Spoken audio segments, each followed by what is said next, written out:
A honeymoon cruise up the Nile leads to missing jewels and a dead body, or should I say bodies. Only one detective can solve the case.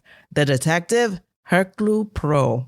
The book, Death on the Nile. And you're listening to Lit Society. Let's get lit!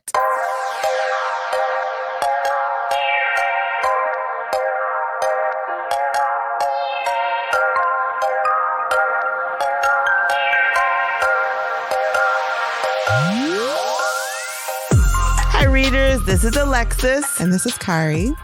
And you're listening to Lit Society, a podcast about books and a little bit of drama.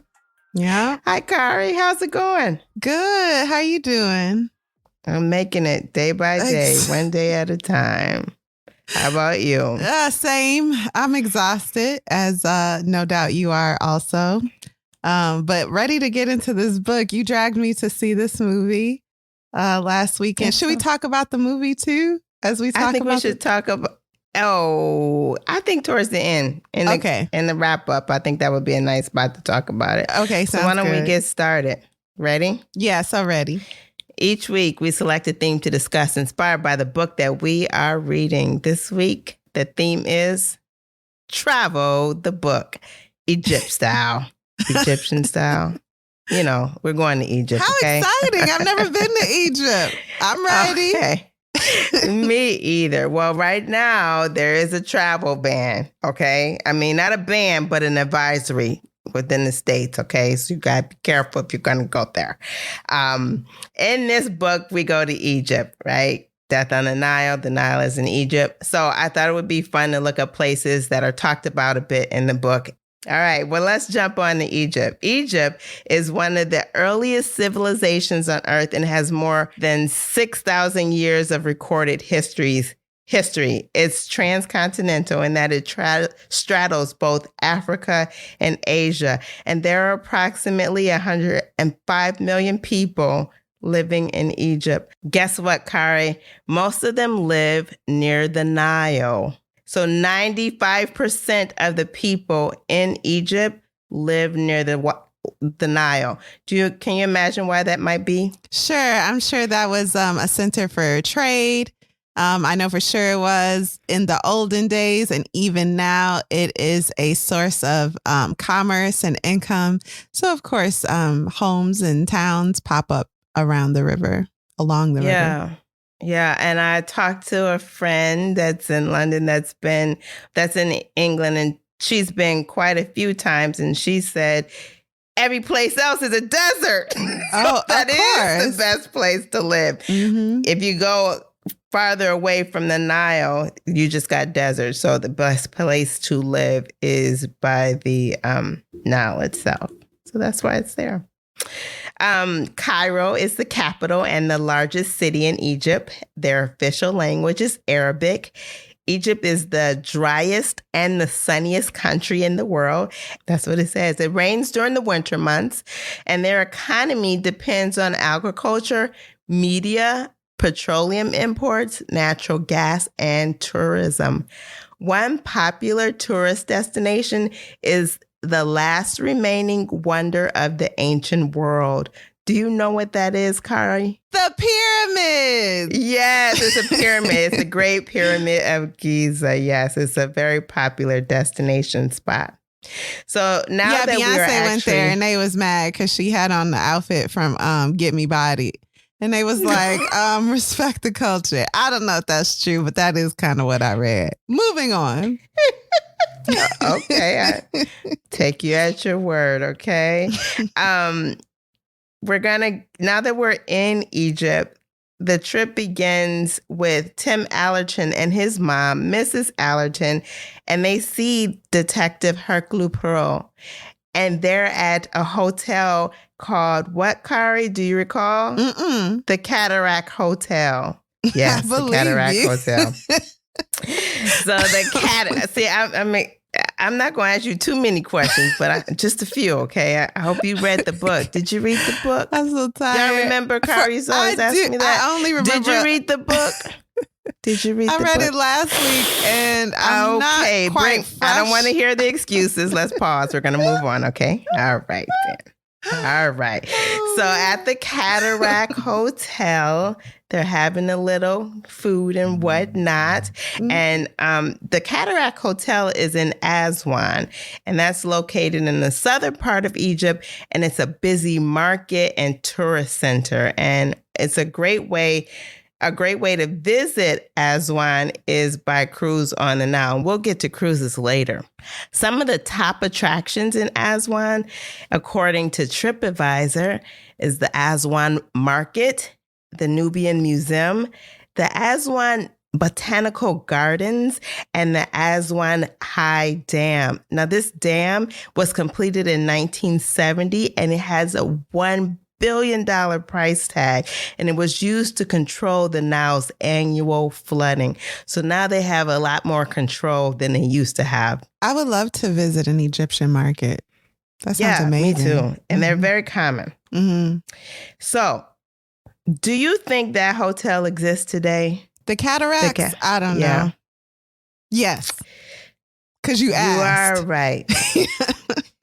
Very good. It exists as a Sofitel Legend Old Cataract. And it's they're cool. 5-star hotel. And it's said to be the most opulent in Egypt. I saw pictures. I believe them. Ooh, let me follow them on Instagram. So listen, the Cataract Hotel, that was interesting to me because when I think of cataract, I think of eyes, right? But that's not exactly what they're talking about. In a section of the book, it says, this morning, 2 launches had conveyed all the party to the second cataract. Do you know what the second cataract is? Mm-mm. Neither do I. So I had to look it up. I'm still not completely sure. And readers, if you know, please share me, enlighten me. There are sections of the Nile where the water is fast moving and shallow, and it has small boulders and stones on the riverbed that make it difficult for boats to get around. And they call these areas cataracts. There are 6 of them. 2 of them are submerged underwater over time. And then I think with the building of the dam, that had some play into that. The rest of them are alive and well. But those are cataracts, and those are along the Nile. Next, in the book, they hop on a steamer called the Karnak to take them up and down the Nile. And you can do that too, but maybe not on the Karnak. You could take a 4 to 5 day cruise, even a 7-day cruise, depending on how much you want to pay on Nile River cruises. And there are plenty of them. Let's talk a little bit about the Nile. The Nile River flows some 4,100 miles until emptying into the Mediterranean Sea. And today, that river continues to serve as a source of irrigation, as well as an important transportation and trade route. The Nile River flows from south to north, and I think that's uncommon. I don't know about that geography stuff. So, me neither. Through Eastern Africa. It begins from the waters that flow in Lake Victoria. You heard of that? Mm-hmm, yes. Yeah. And it empties into the Mediterranean Sea, as I mentioned before. And it is one of the longest rivers in the world. The Nile River, not only does it flow through Egypt, but it runs through 10 other African countries, including Burundi, Tanzania, Rwanda, the Democratic Republic of the Congo, Kenya, Uganda, Sudan, Ethiopia, and South Sudan. I'm telling you, that river is long. So you said one of the longest rivers. It's not the longest? Okay. But yes, it says one of the longest. This is the National Geographic Society. Okay, so they says, well, then they know. I wonder what's longer. Okay, I'm gonna look They have taught me long enough. I could believe them. For real. Cruises on the Nile can go from the Aswan from Aswan to Luxor, and that's mentioned in the book as well. And they take 4 days on that trip, and then from Luxor to Aswan, 5 days. But you could choose, your accommodations. There are like one site I found has like 4 different cruise packages. They got a standard package, a deluxe package, a ultra deluxe package, and a luxury package. How much are they? Can we go? I think the lowest We'll price take the lowest level. I think the lowest was like 3 something, and then the highest was like 1,400, like per, night. day. Yeah, That's not bad. $1,400 per day at the highest level. so it starts at that. It's just starting. It starts at that. But, yeah, I mean, I could see it though for like 3 days. No, 4 days or 5 days. Okay. The very I minimum. mean, okay. And you can split that with somebody? Huh? I mean, if I go by myself, I ain't splitting it with nobody. So $6,000 for 4 days. I split that with you. That's $3,000 each. Why are we here? Let's go. Because there's a travel advisory. I don't care. I ain't gonna lie to you. I don't care nothing about that. Go ahead.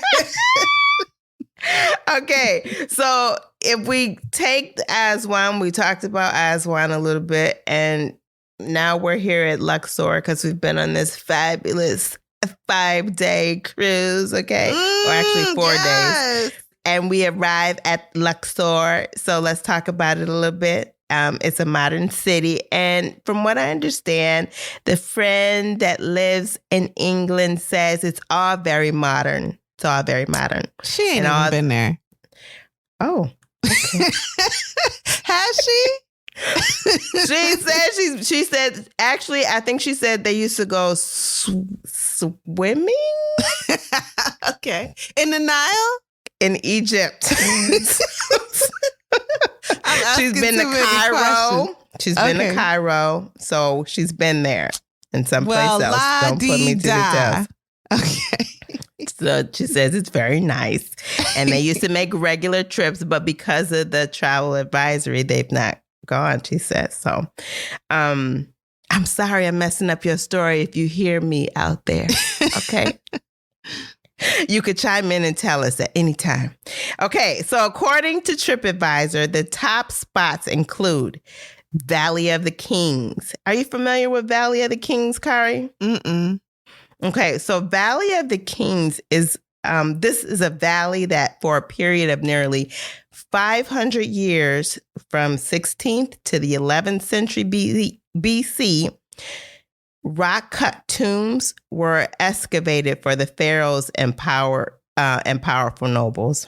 So it's just like a valley of, tombs of dead people. Yeah.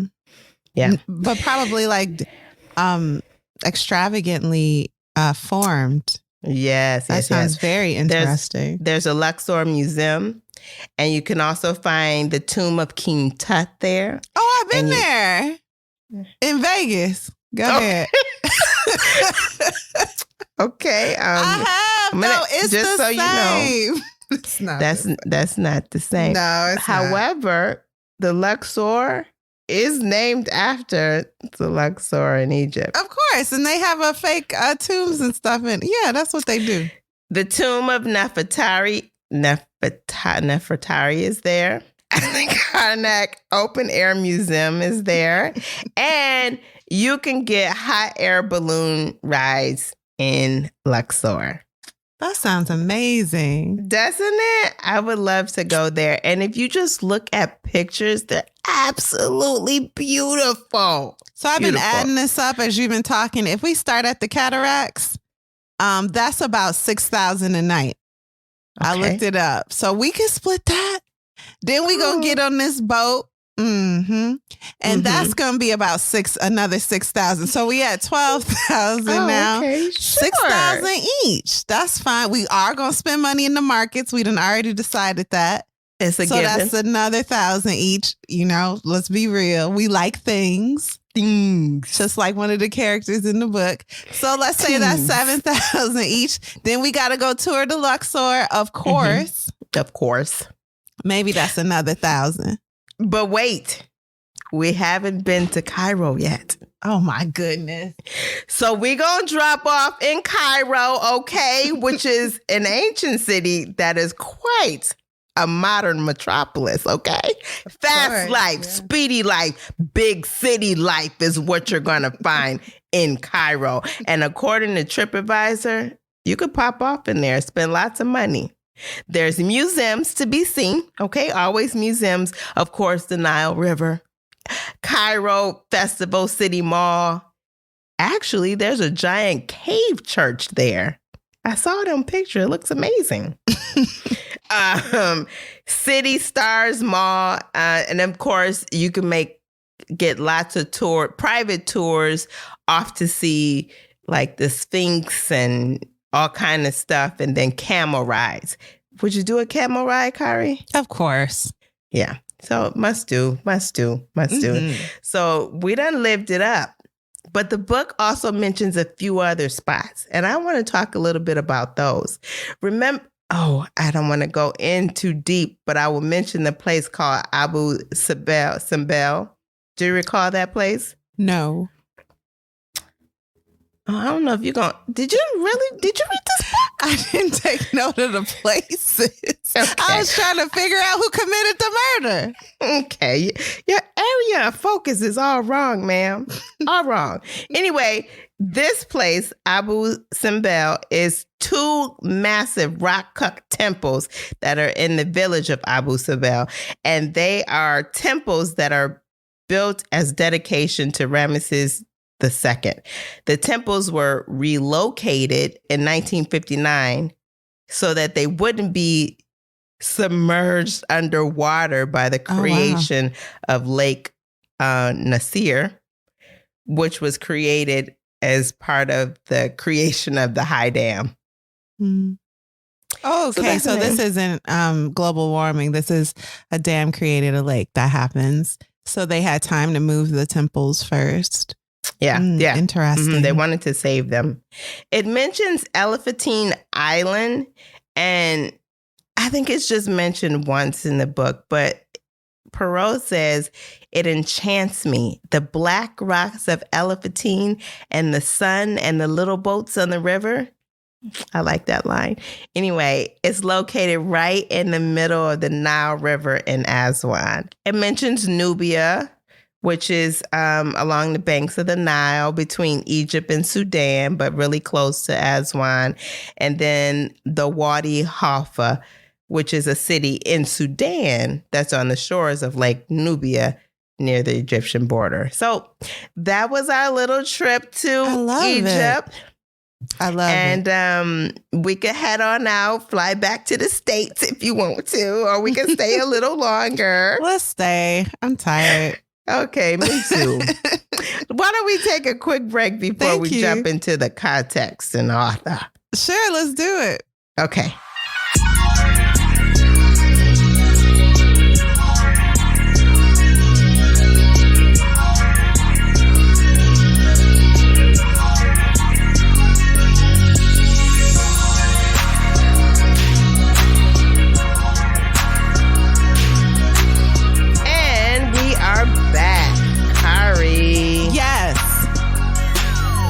We have read several Agatha Christie books. Do you got some new information for us?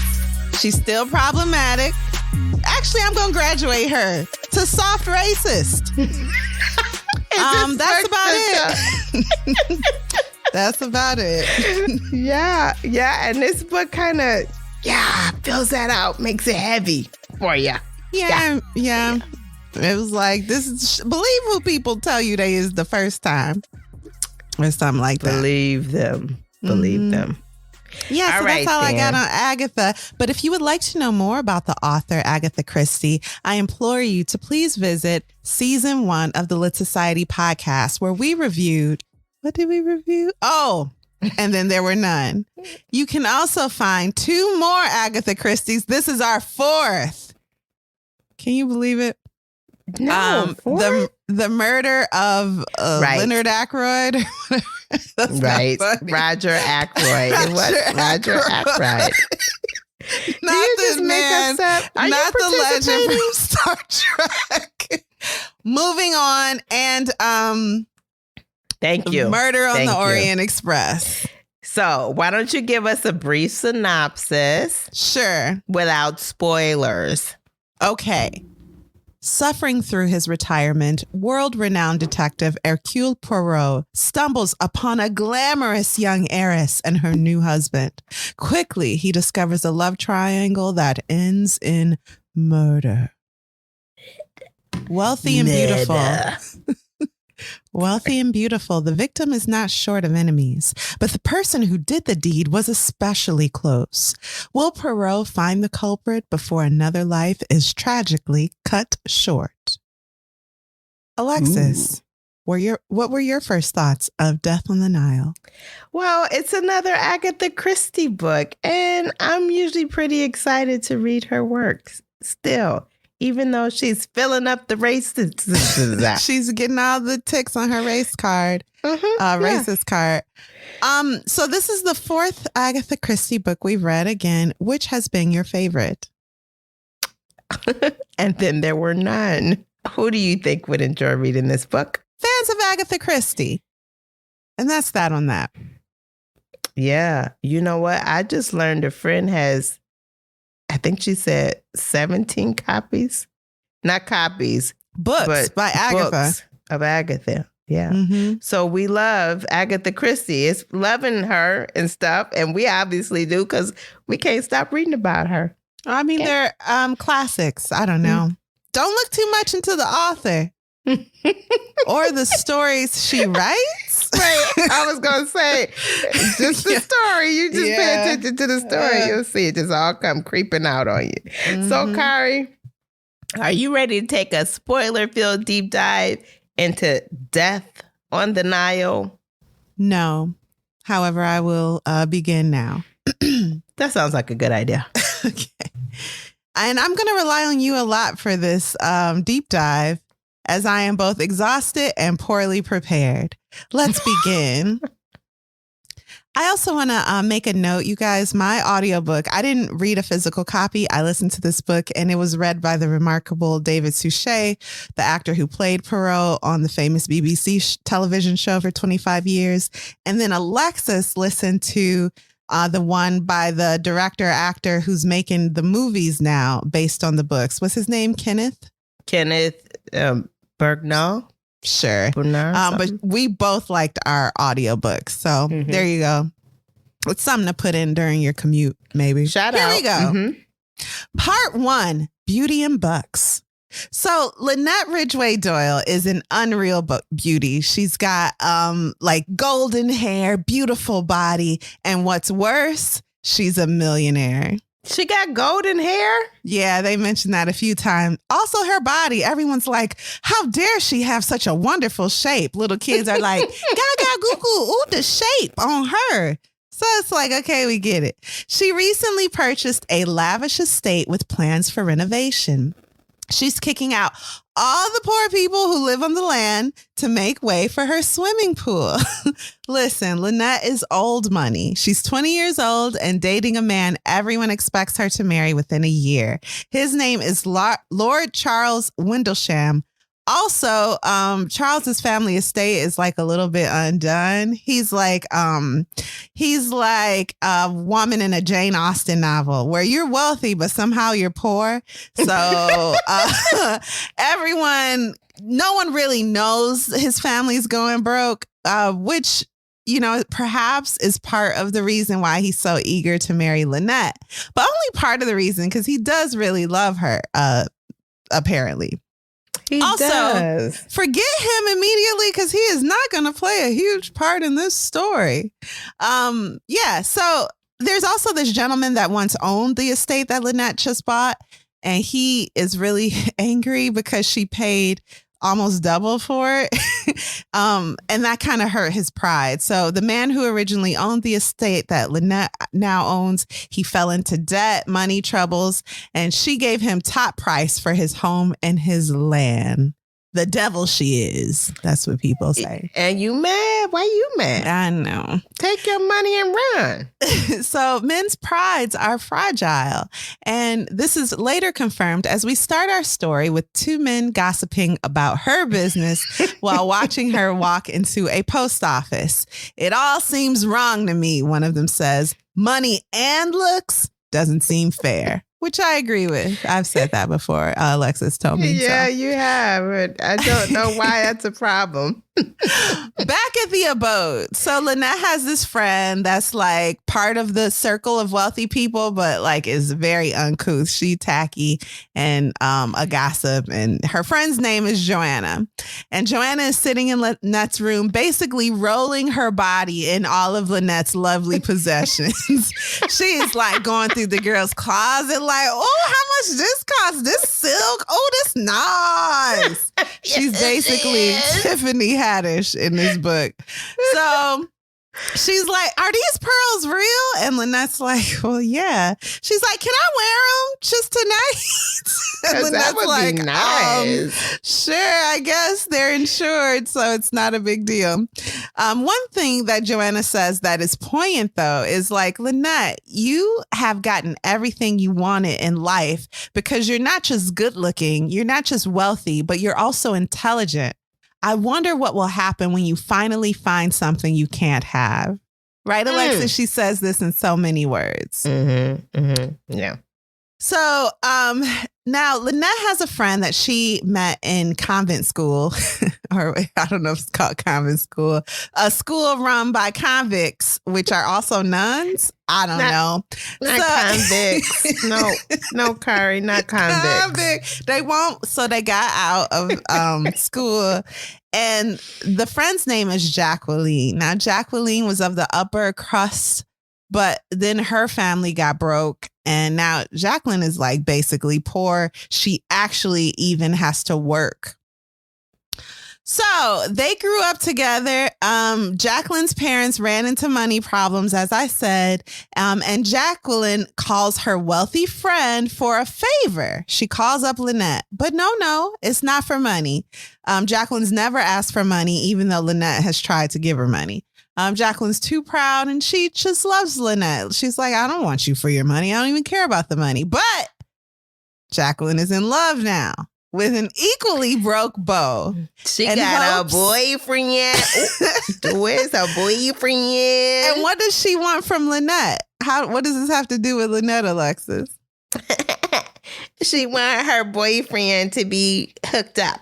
Yeah, can you give him a job on your new property as like a land overseer, which I thought was reasonable. Like if y'all really broke, she says, interview him. And if he is garbage, sack him right away. But you're not going to sack him because you're going to love him. He's amazing. He's just something about the market. A lot of people are broke right now. And he's just one of those people. He got let go from his job, but he's a hard worker. He's brilliant. And I'm crazy about him. And if he doesn't have a job, we can't get married. So please give him a job. And we could like live on the property and see you all the time. This is like my dream, Lynette. Please. That's Jacqueline. We're like besties. And this would be like the best thing ever for us to be together again. Because, we don't see each other a lot now. Right.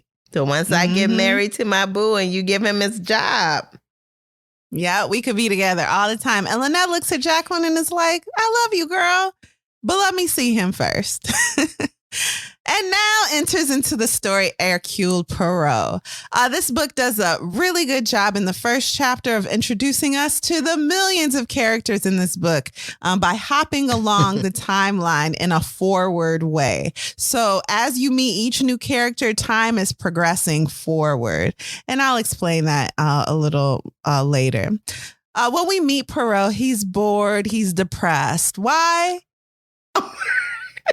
Why? He's retired. And he's like, it's true. Man invented work so they wouldn't have to think. And now all I got is time to think. So he's looking around this hotel that Alexis was talking about earlier. And everyone looks so happy. And he's like, these poor young people, they don't know how miserable life is. So he notices a couple across the room. And he's shaking his head at him because he notices how hopelessly in love the woman is. The man, it can't be said. Although they both look really content together, the woman, Hercule reasons, cares too much. Yeah. That woman is Jackie, and the man is her broke beau, Simon.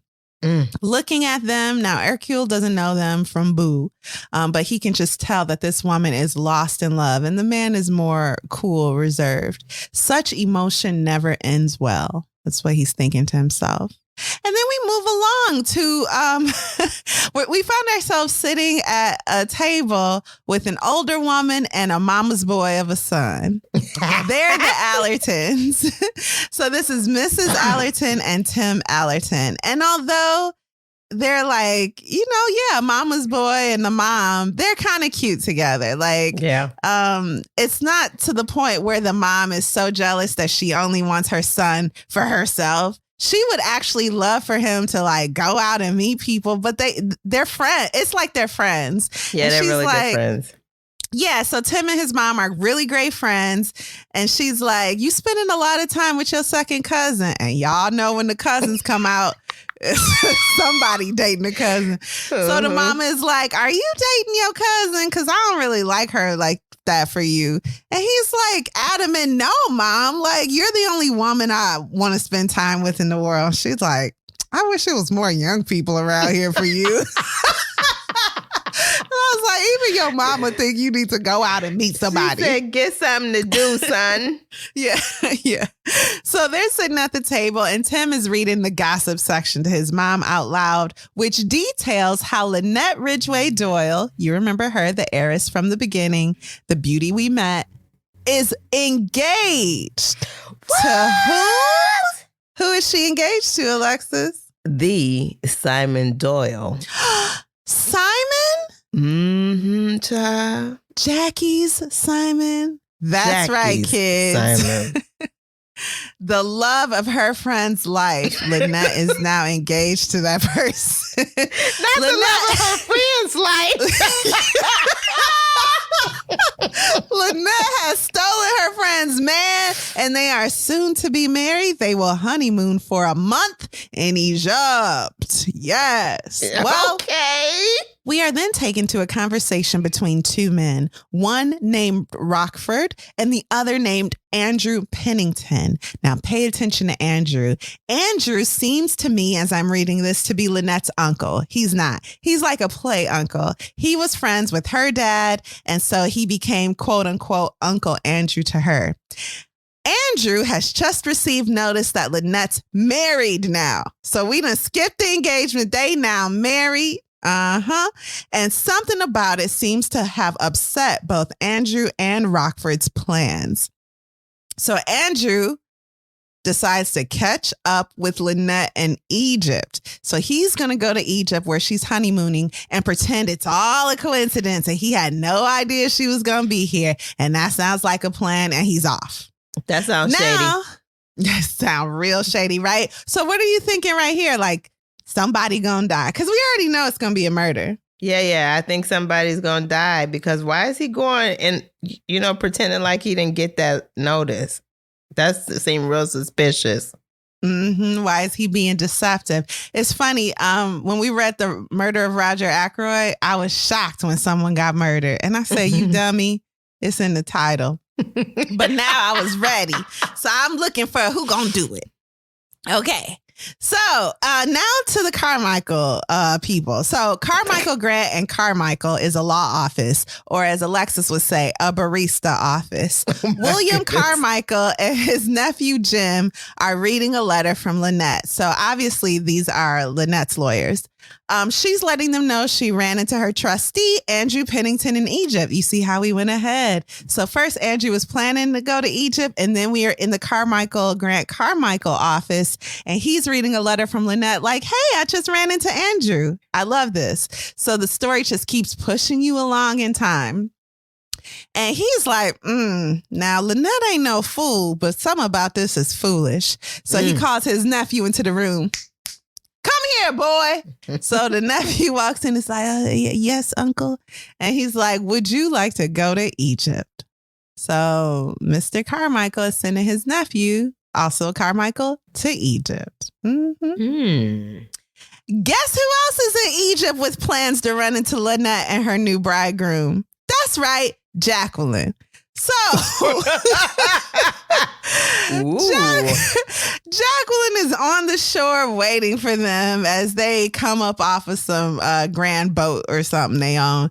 And Simon, the new groom, is visibly angry and it looks like he might even hit Jacqueline. But then he notices someone watching and he stops himself. Who is that someone? That's right, Hercule Poirot. Because Poirot is vacationing in Egypt. And truly, this is a coincidence. He's bored with his life and he's like, well, let me just travel for something to do. So Simon notices Poirot and before he knocks Jackie out, he stops himself. Lynette whispers to Simon, what will we do? Jacqueline is just showing up wherever they are. Like, hey, y'all, hey. While they were dating and now on their honeymoon. And she's just looking great. And just she don't do nothing. She's just like, hello. Okay. First it was weird. Then it was sad. And now I'm a little scared. So at dinner that evening, Lynette approaches Poirot and she wants to hire him to get rid of Jackie in some legal way, you guys. So everywhere her and Simon goes, Jacqueline follows. Lynette can't stand it and doesn't feel she should have to put up with it. Poirot tells her about a couple he saw only 2 months ago. And this is when we're made to understand how quickly time has went by, but how short that time period has been. So both the man and the woman were obviously in love, says Poirot, but the woman even more so. That was only 2 months ago. She, the woman, was obviously completely devoted in a way someone who does not easily fall in love becomes devoted with her entire soul. Mm-hmm. The couple talked of getting married and honeymooning in Egypt. That was 2 months ago.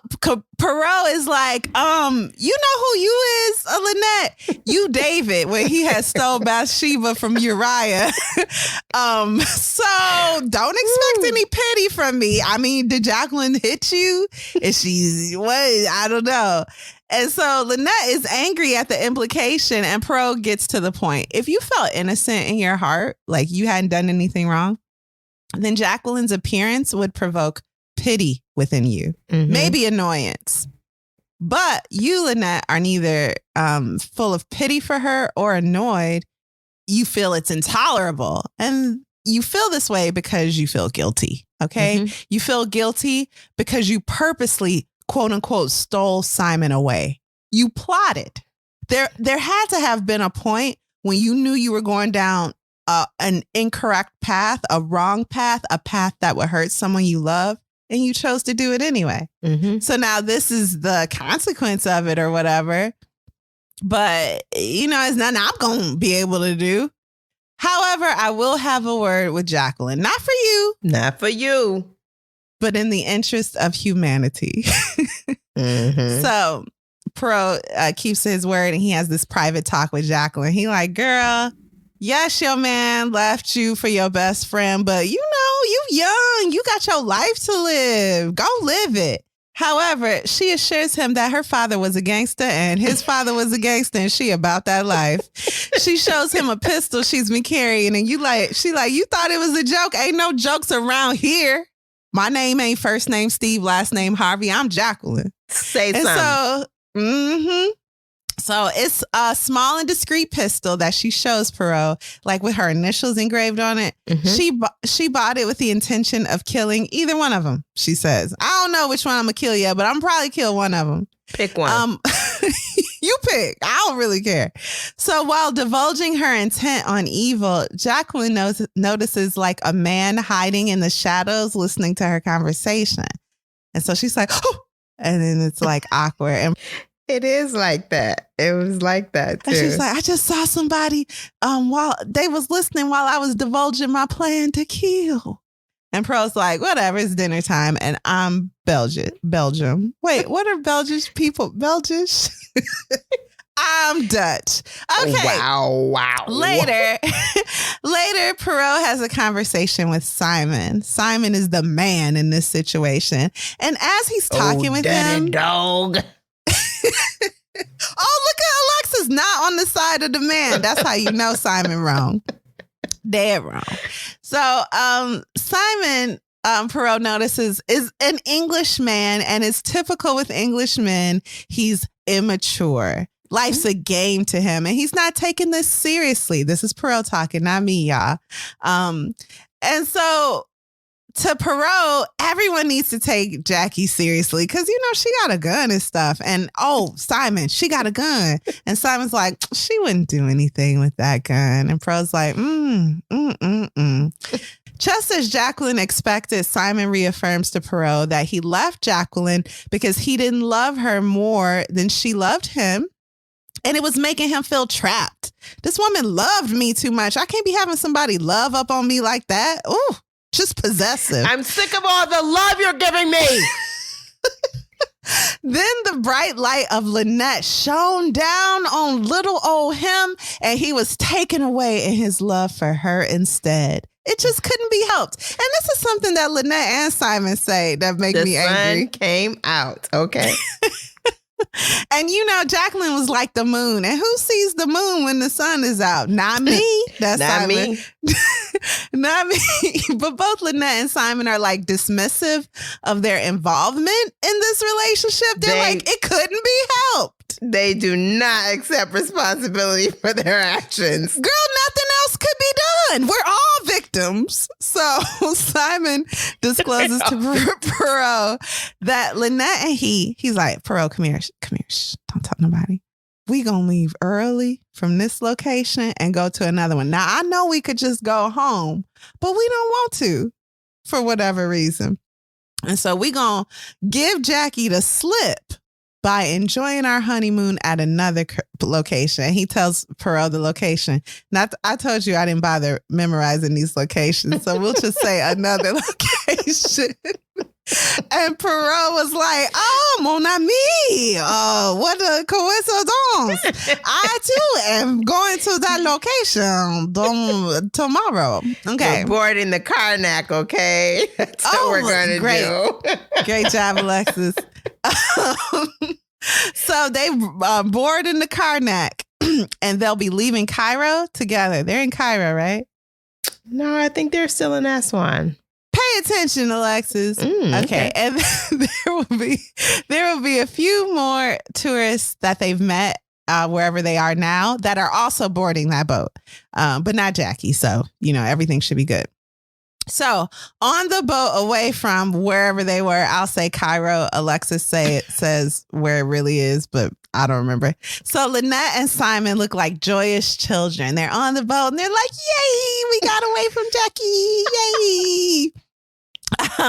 They're, far away, madly in love, except no. So Lynette turns around and who is standing there looking her in the face? Jacqueline. The Jacqueline de Belfort.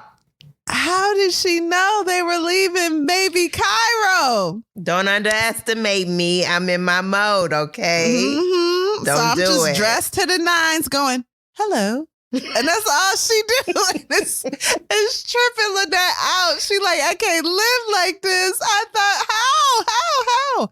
So Jacqueline's like smiling triumphantly in their faces. So Poirot catches Lynette alone later that evening, and Lynette confides that she feels as if she's, in a way she's never felt before, as if everyone hates her. And Poirot is like, you mean Jacqueline?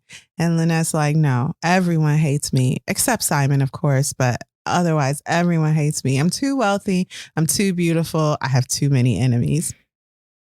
So now we get to know everyone on the boat. Okay. So all those people we met at the beginning of the story are on this boat. And problematic queen Agatha Christie does a great job of isolating the murderer, the victims, and the investigator. She did this in And Then There Were None, of course, which is not a Poirot book, but follows the same type of, crafty machine type of writing.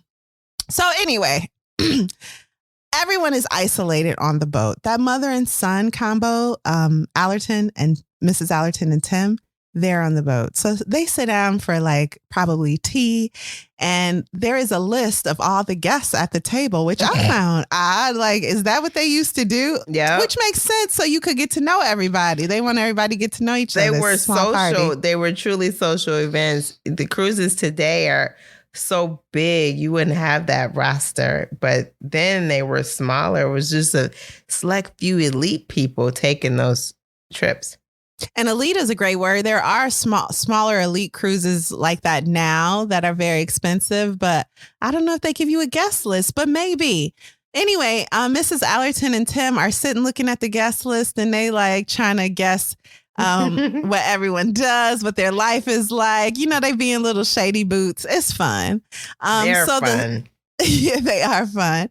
But then Mrs. Allerton is like, hey, Poirot, you famous. I know you got some good, juicy murder stories for us. Come sit down. And Poirot's like, oh, I'm not going to do this, but I will sit down with you.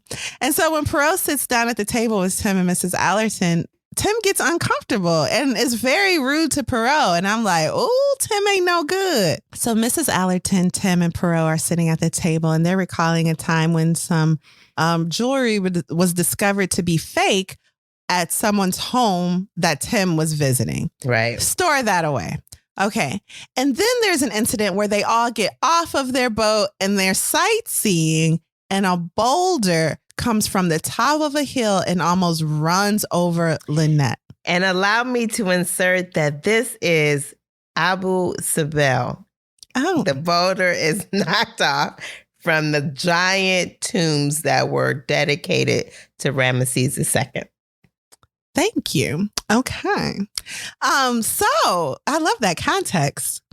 The thing is, while that was going on, Jacqueline wasn't even in the area. She was still on the boat. So she came off the boat in a cute little outfit and everybody looking like, wait, you ain't the one that pushed that boulder? Then who did it? And she's like, hey, everybody, I don't know what's going on. Why y'all looking at me? And she walks away. Okay. Now, a little more time passes and Lynette and everyone's back on the boat. And Lynette has decided that Simon loves her. She loves him. And they're going to stop caring about Jackie.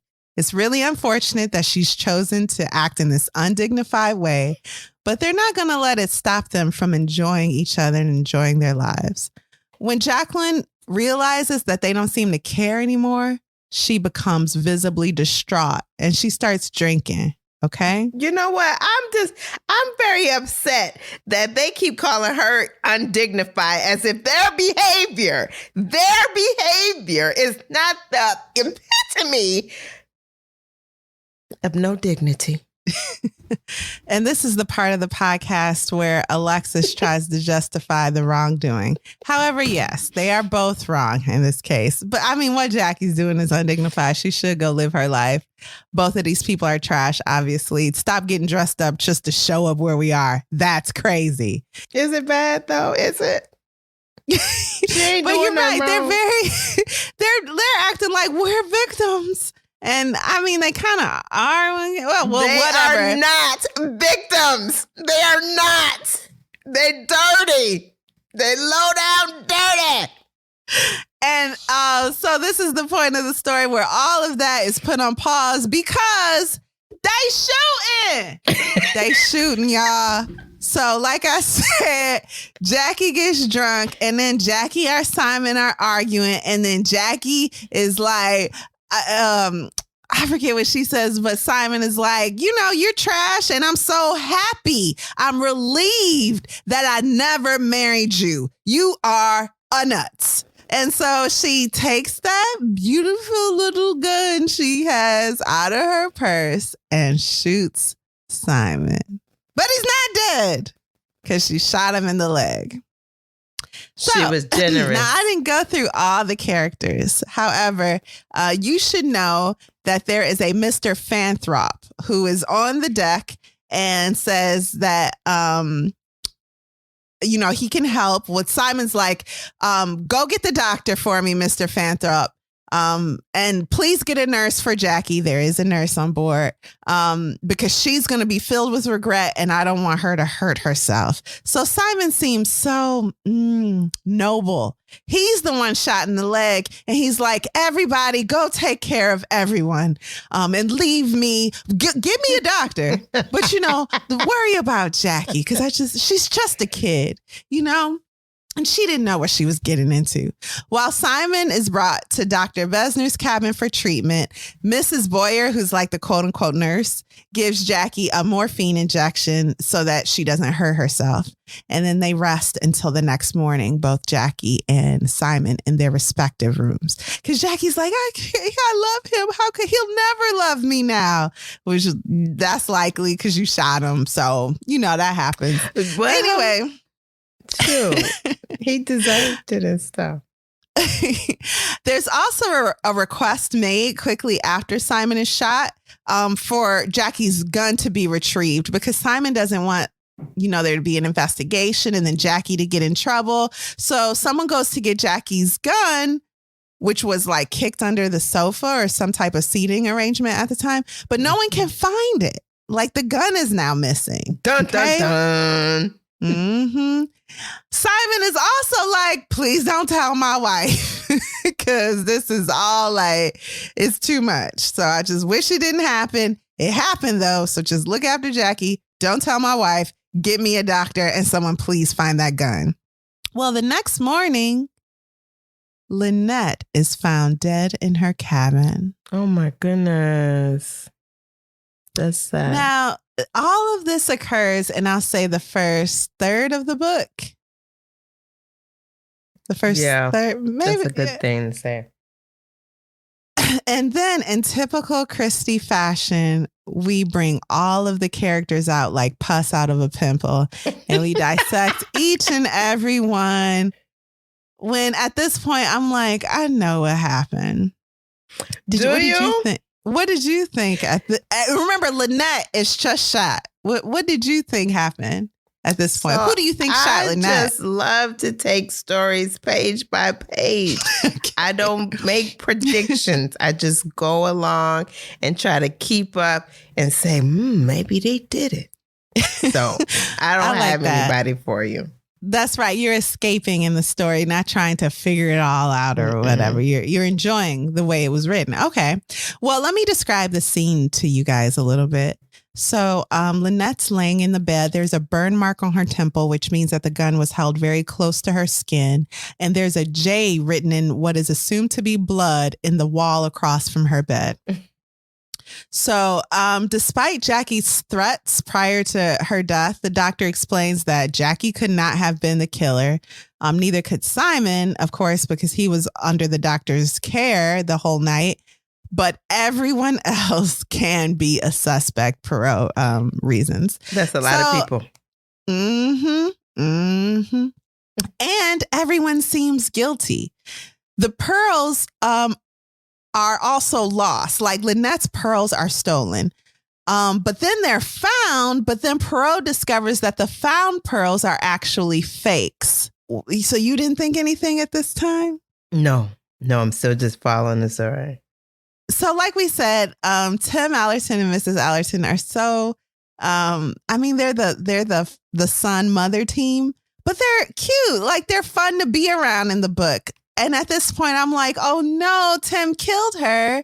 I don't think to steal the pearls, but something went wrong. He obviously killed her because that little comment about how the jewelry at the woman's house he was at was fake. I was like, he switched them out or something. So do you have a killer in mind at this point?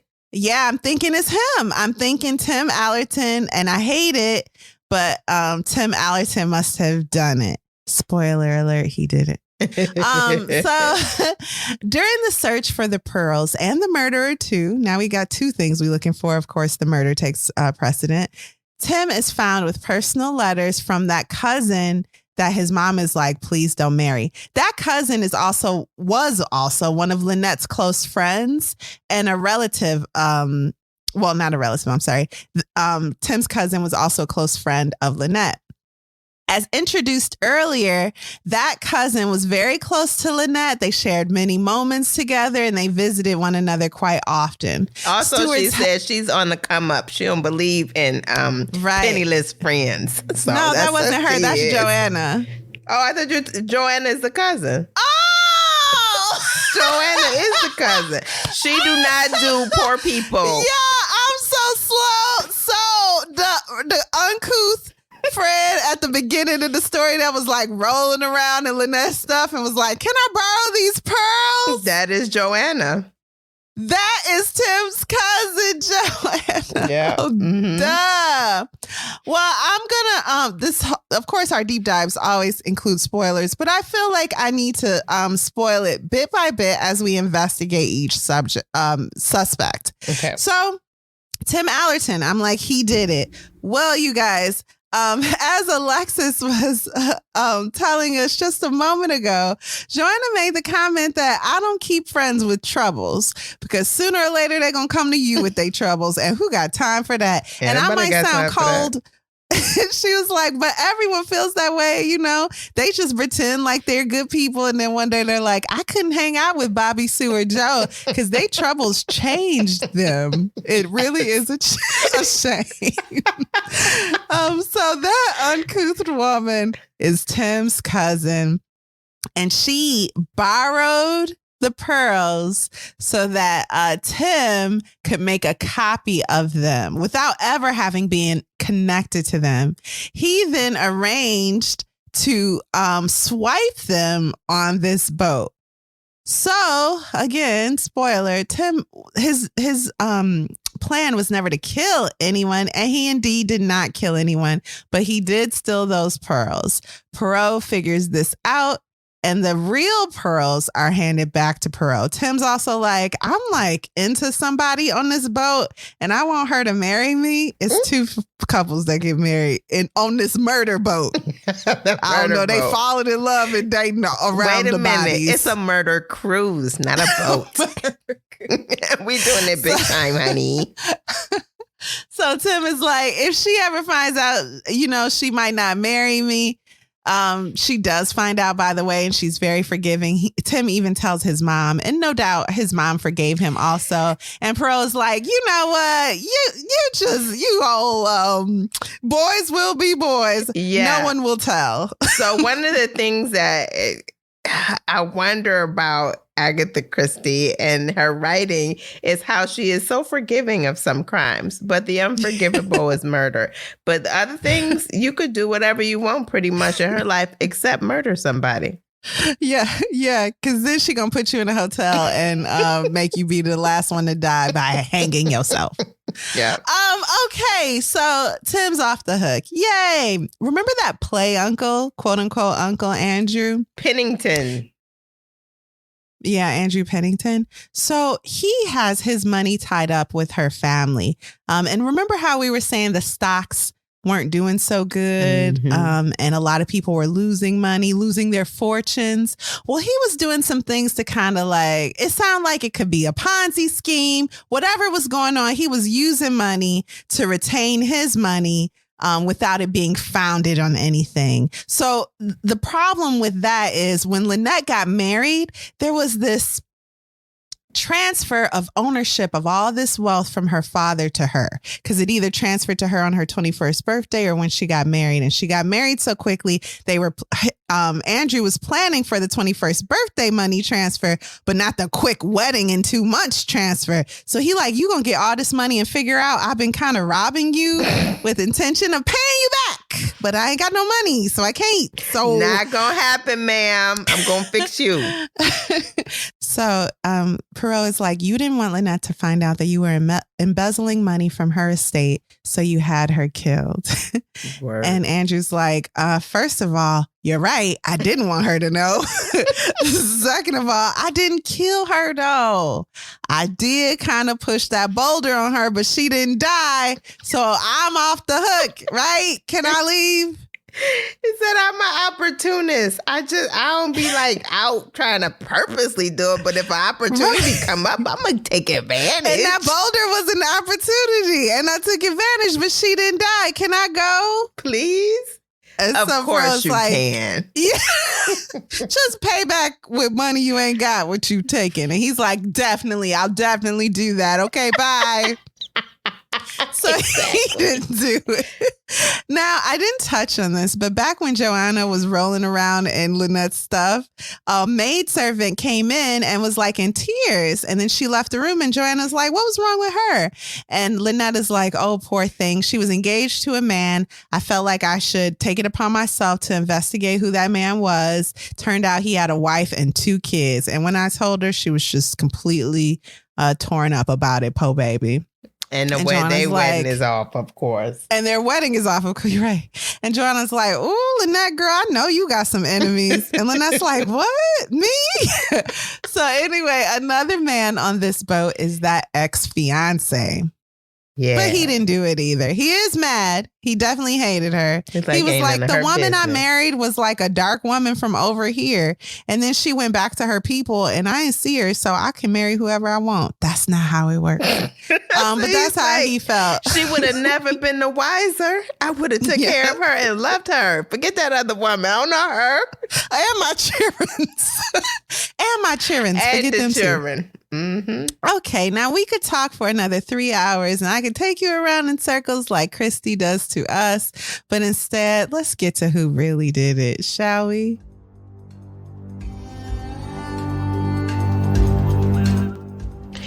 And for you, love would have been enough, but not for him. You might put it that way, perhaps, but you don't quite understand Simon. You see, he's always wanted money so dreadfully. He liked all the things you get with money. Horses and yachts and sport. Nice things, all of them. Things a man ought to be keen about. And he'd never been able to have any of them. He's awfully simple, Simon is. He wants things just as a child wants them. You know, terribly.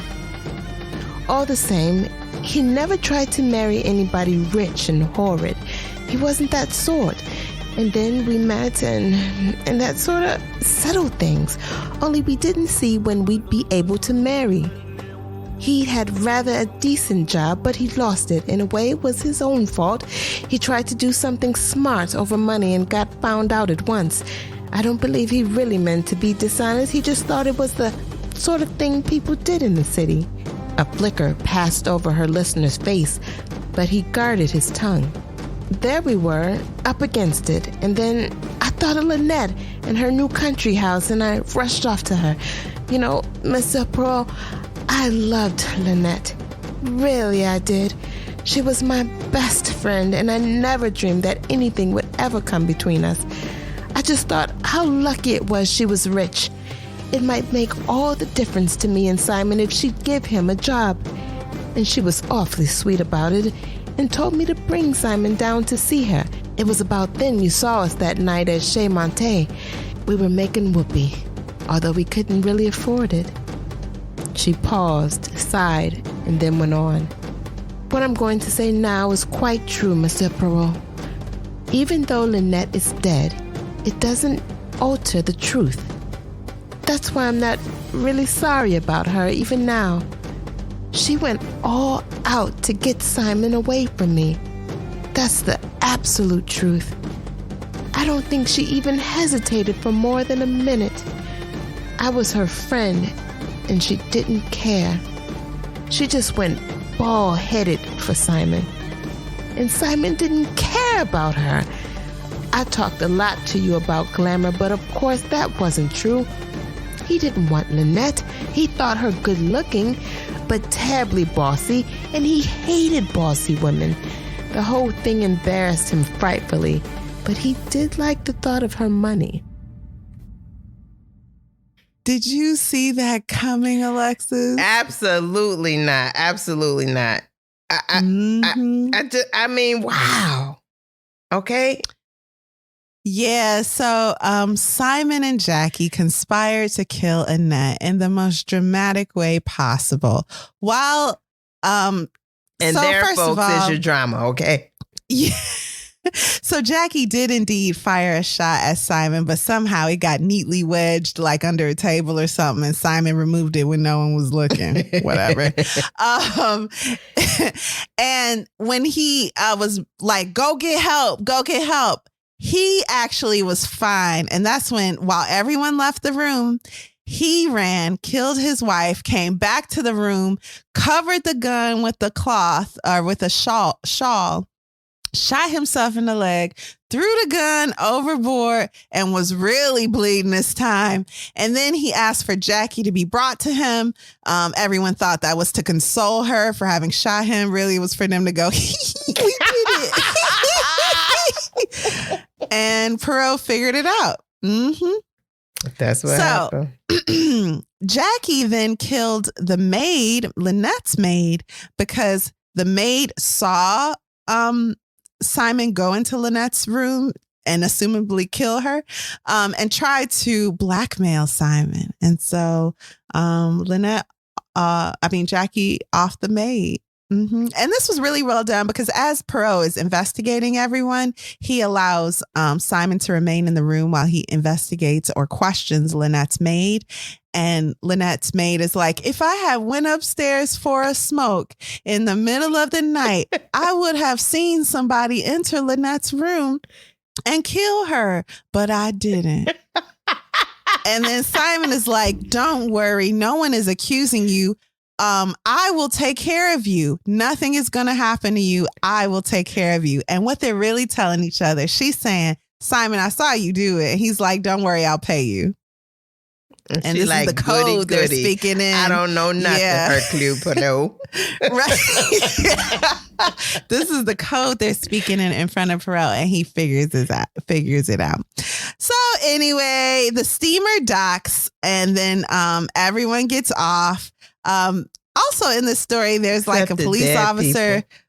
Yes, a bunch of dead people. But there's also a police officer looking for a perpetrator from another crime. He finds him. It's an Italian again, which makes you think, I don't know. Why is it always a guilty Italian? I'm tired, Agatha.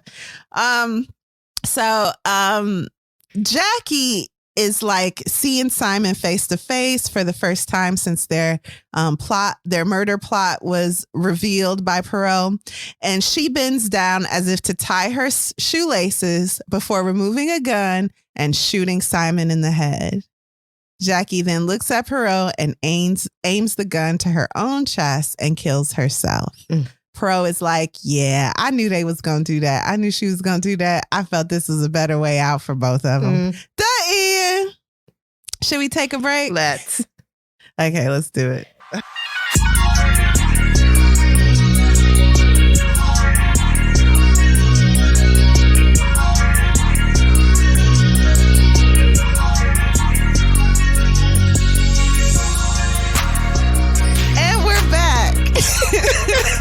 Alexis, what did you think of Death on the Nile by Agatha Christie, and would you recommend this book? Okay, so she has so many characters, and this is our third Agatha Hercule Poirot.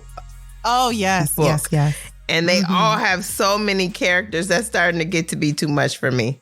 It really is. Throw away characters you don't never have to care about. Mm-hmm. Stop that, Agatha. Well, you gonna stop it now, I bet, because you did. Yeah, and it's too. Wow. Okay. It's when you're listening, I think that's absolutely too much. It's too much. So I've been listening to books for a while. It's been hard to get in and sit and read a book, and that has been insane. Yeah, and I miss it, and it's affecting me. I need to go back to reading because I can't listen anymore. You told me anymore. my favorite character, who is Joanna, was the cousin. Now, only because I read the book. I knew his cousin's name was Joanna, and I knew Joanna was the friend at the beginning of the book, but I didn't put that together for some reason. And it makes so much sense because she borrowed the pearls. Yeah. Duh. Mm-hmm. Yeah. And it's only because I read the book. But So I enjoyed this story, but the characters are getting out of hand, okay? It's too many characters. Too many characters. You know, right, Agatha? Let her know we won't stand for it. Also, all this race stuff, we don't like it. You're racist. You got a problem with Italians. We see you, and we don't like it. Mm-hmm. And just the little name calling of people. What those things, some of it is funny. But that's funny. Please continue with the name calling. Simon said, and I don't like it when they're in those bathing suits. Wait, say it clearly. So Tim is sitting with his mama, and he like, "Mama, you so fine, but these other women," what he say?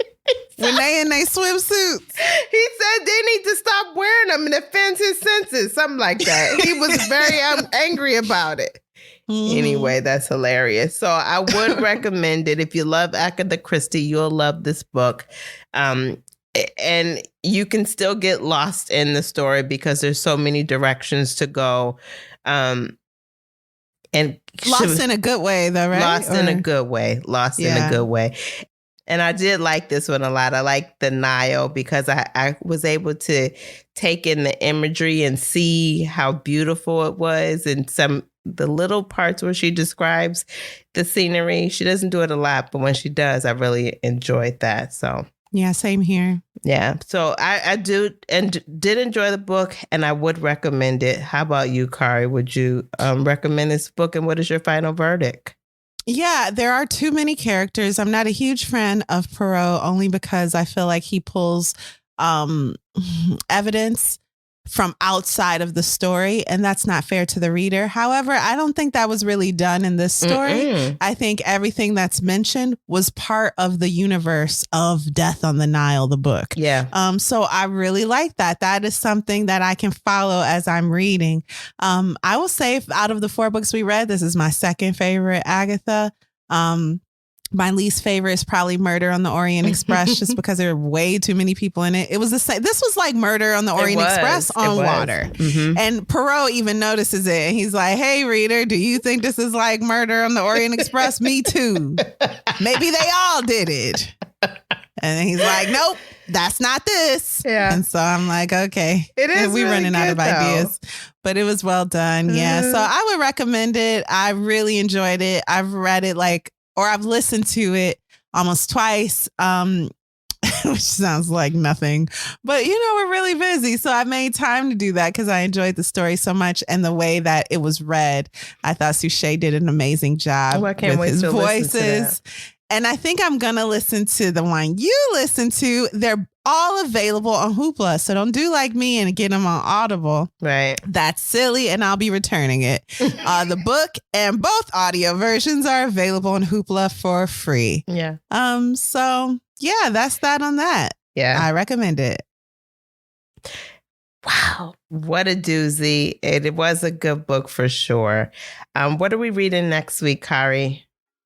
Oh, I'm reading this right now. This is your pick, A Good Girl's Guide to Murder. Yeah. I'm really enjoying it, by the way, guys. I don't want to step on next week's verdict, but read it or listen to this one also because it has a full cast. And I love when audiobooks do that. And it's YA. And I don't know, I might prefer YA at this time in my life. Everything's so serious. There are things we don't talk about on this show going on in our lives and in the world, and everything's just so heavy. So to read a YA murder mystery, it's been a delight.